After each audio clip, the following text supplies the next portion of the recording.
Ce samedi 3 janvier 2026, à l'occasion du 200e prime de la Star Academy, Bastien, Sarah et Léa se sont affrontés pour la traditionnelle épreuve du top 3.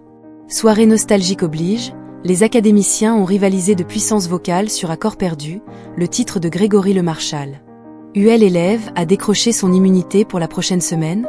Ce samedi 3 janvier 2026, TF1 a diffusé le 200e prime de la Star Academy.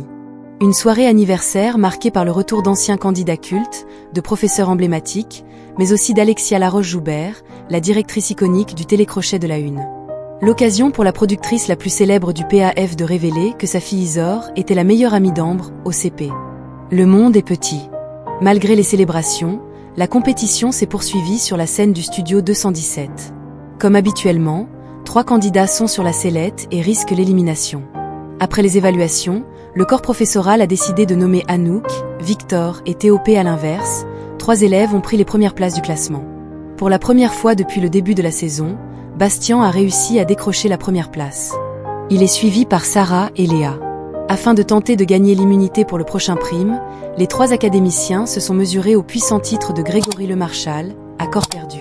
Une performance intense puisque Bastien, Sarah et Léa ont été départagés par 12 professeurs, les anciens et les actuels de la Star Academy.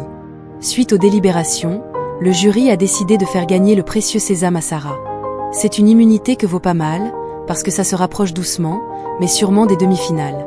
Donc, à partir d'aujourd'hui, les immunités vont être très précieuses, a mentionné le directeur Michael Goldman.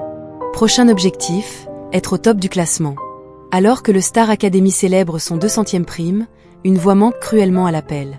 Celle de Grégory Le Marchal. Atteint de la mucoviscidose, le gagnant de la 4e saison, qui a ému des millions de téléspectateurs, est décédé le 30 avril 2007.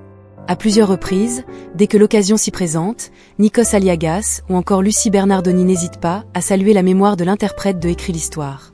Un modèle de courage et de résilience, a commenté Nikos Aliagas lors de ce prime du samedi 3 janvier 2026.